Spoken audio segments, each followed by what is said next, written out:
What's going on, my good people? We're officially 14 days away from the opening kickoff to the 2025 college football season. Today, I will be doing a team record prediction and a team preview on the number 14 team in the country, according to the coaches poll, the Michigan Wolverines. So sit back, relax, and enjoy the show.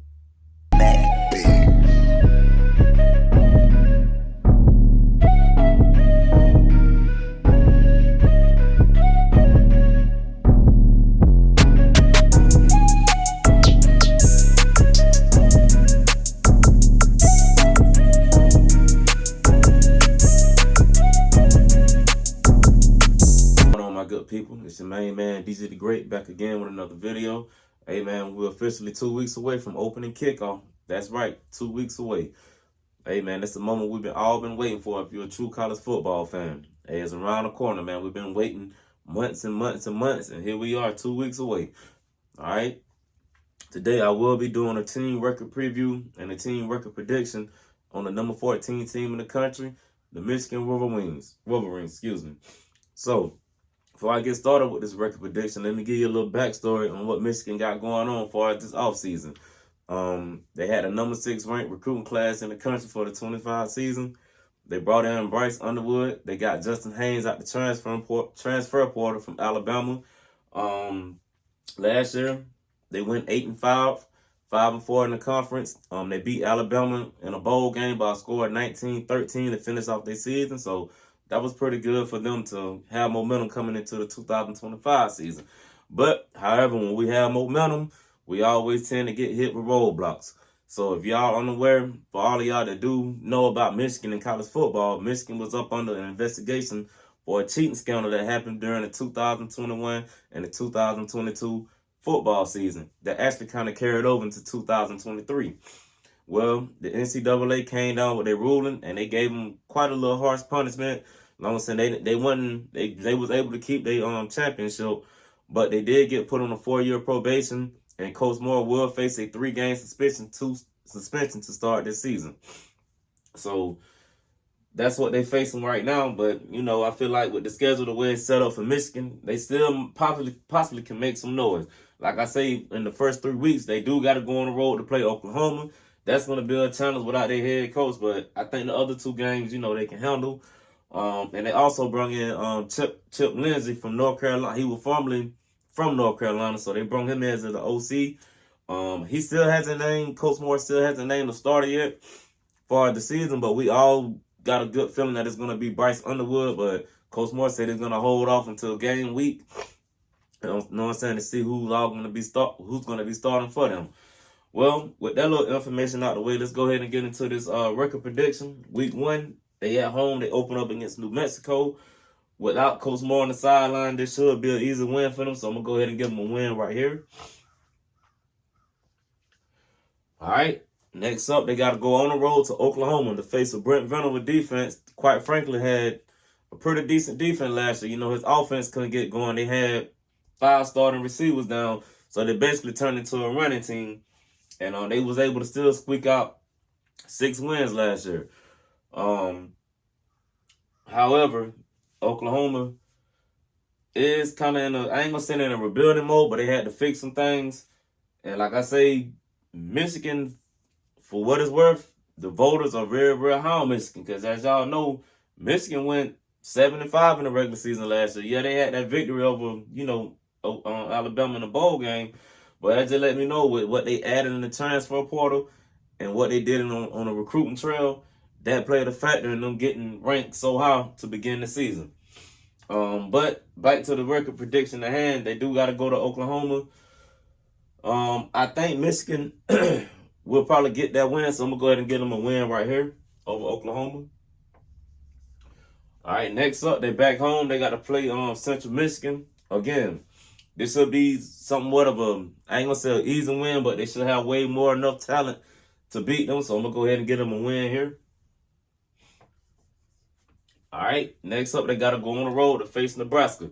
Now, this could turn into a trap game, and it's also the game where Coach Moore come back off his 3-game suspension. Now, a lot of things can play into that. It could be a lot of emotions riding how they want to, you know, fight for their coach, play good for their coach. But however, Nebraska, you know what I'm saying, they one of them up and coming teams.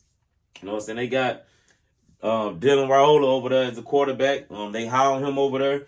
Like, he had a solid freshman year. You know, he did okay for a freshman starting in college.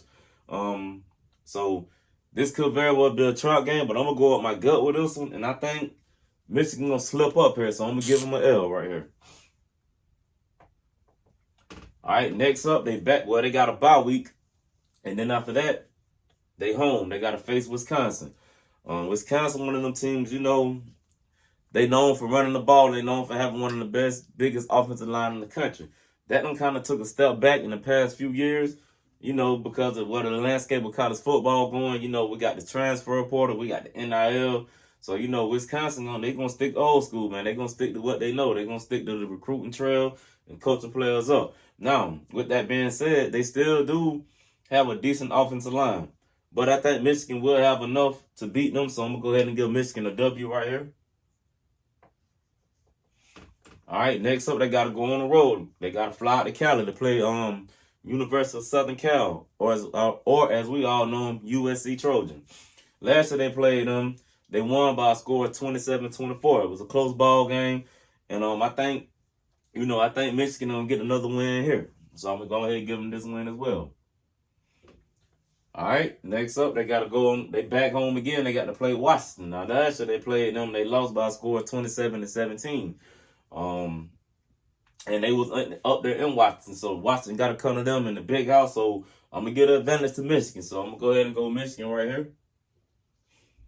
All right, next up, they got to play one of their in-state rivals, the Michigan State Spartans. Last year they played them. They won by a score of 24-27.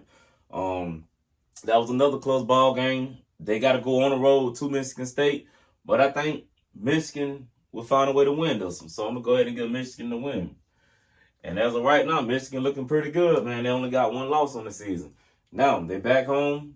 The following week, they got to play Purdue. Purdue is one of them teams that's kind of been at the bottom half of the Big Ten.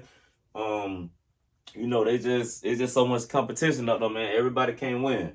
But I'm going to go ahead and give Michigan this win as well. So I'm going to go ahead and give them the W right here against Purdue. All right, they got a bye week, and then they got to go on the road to Northwestern. Last year they played Northwestern. They won by a score of 50-6. And I don't think that's going to change this year, because Northwestern, another one of those teams, is at the bottom half of the Big Ten when it comes to all the competition they got.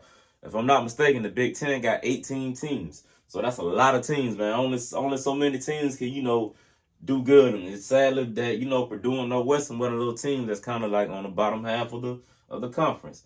And, you know, it's not only with them, it's every conference got a couple teams that's going to be like that due to the nature of the conference and all the competition. So I'm going to go ahead and give Michigan a win here. All right, next up, they got to go on the road. They got to play Maryland. They didn't play them last year, but Maryland is a team that's in the Big Ten as well. Maryland be fluctuating. Some years they win, they'll get you 8 ball games, they'll get you 8 wins. Some years they'll get you 6. The following year they'll get you like 9. So they kind of between 6 and 9 wins per year. But I think Michigan will have enough to get this win as well. So I'm gonna go ahead and go Michigan. And last but not least, they at home in the big house. They got to face their arch nemesis, the Ohio State Buckeyes. This game is referred to as the game. Last year they played them. They beat them by a score of 13-10. Ohio State having quarterback questions. They feel like they got to find a quarterback, but they still got that studded receiver over there, Jeremiah Smith. Michigan have beat Ohio State 3 years in a row. But I think that streak come to an end this year, so I'm going to go ahead and give Ohio State the victory. And that will put Michigan in at 10-2 on the season, which is not bad, considering, you know, what all they faced with coming into the season. 10-2 is not bad at all. 10-2 can get them in the playoff. Like I said in my previous video, my Dogs went 10-2 last year. We won the conference, and we got a bye week. We was the second ranked. I think we was the second ranked. Yeah, we were the number 2 seed. So we got the number 2 seed ranking. So, hey, 10-2 is not bad at all. Michigan fans might disagree with me with these 2 L's, but that's just my prediction. And that's what I'm going to go with. Don't forget to like the video, subscribe to the channel. And you already know when it comes to DJ the Great, it's all about them dogs. Go Dogs.